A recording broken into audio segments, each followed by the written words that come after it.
बहुत प्रकार lifestyle disease आज इफेक्ट करुच्ची ताहा भितर गैस होउची गोटे बहुत लोकों को आजिकल गैस प्रॉब्लम होउची से माने यार कारण न जानी विभिन्न प्रकार मेडिसिन खाई थांती किंतु मेडिसिन तो खाइबा द्वारा आपणकर किछि समय पई एथुरु आपणको आराम मिलता है किंतु यह परमानेंट सॉल्यूशन नुहे।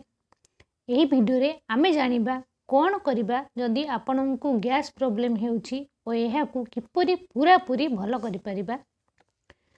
तो शुरू करिबा वीडियो। फ्रेंड्स, गैस समस्या मुख्य कारण इंडाइजेशन बा अपच अटे। सबुठु प्रथमे आपण कौन करिवे सबु बेले अल्प खाइबा को चेष्टा करंतु। एका थरे बेसी खांतु नाही।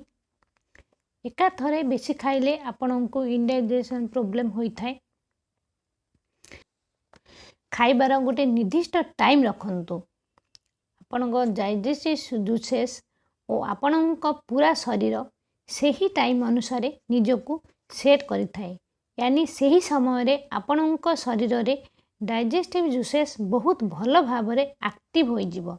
तो आपणको भलो भोक लागिवो काहेकि ना आपणको शरीर जानिछि यह सही समय जेउ समय रे आपण खाद्य खाई थांती। यह द्वारा आपणको पाचन भल हेबो। अल्प खाइबा द्वारा यह बहुत भल भावे आपणकर हजम हेबो। खाइबा किछि भाग अपच रहिबो नाही जहा गैस बनै थाए आपणको पेटरे। फ्रेंड्स, जदि आपण मुह खोलिकी खाई थांती धीरे खाई न थांती शीघ्र शीघ्र खाई थांती तो बहुत चांस थाए कि बहुत एयर बा पवन खाइबा सहित आपणको शरीर को जाई थाए जहा फल रे गैस रिलेटेड समस्या आपणको होई थाए। जेउथिरे धीरे धीरे आपण खांतु मुह बंद करी चुबांतु जहा फल रे बहुत एयर शरीर को जीव नाही। यह आपणको जानी आश्चर्य लागिबो जेउ एयर जानत बा अजानत रे आम शरीर को जाई थाए यह मध्य गैस समस्या सृष्टि करि पारे।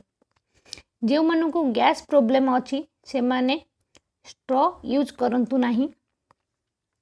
पानी बोतल को टेकी पाटी रे ढाली पियंतु नाही। ग्लास रे मुह लगाई धीरे धीरे पानी बा जेकोनसी पीबा जिंस पियंतु।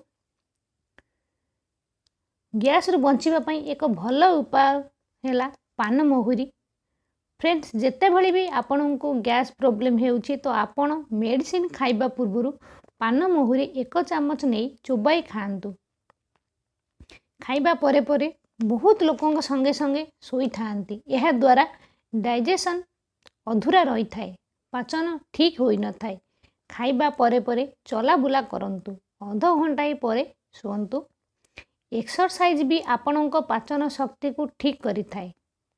यह सहित जेतेबेले आपणको शरीर मूवमेंट करि थाए आपणको डाइजेशन जो गैस प्रोड्यूस होई थाए ताहा शरीर रे मूव करी बाहर जाई थाए। जेते शीघ्र संभव यह छाड़ी दियंतु। विभिन्न प्रकार health problem digestion problem smoking द्वारा होई थाए। मद भी आपण कम पियंतु जदि संभव छाड़ी दियंतु। मद मध्य आपणको डाइजेस्ट सिस्टम को पाचन को प्रभावित करि थाए। मद पीले ताहा पेटरे दरकार रु अधिक एसिडिटी तैयारी करि थाए। फ्रेंड्स, 7 रु 8 घंटा सुवंतु। जदि आपण कम सोइछंती तो आपणको गैस प्रॉब्लम हेबो। शेषरे पानी अधिक रु अधिक पियंतु।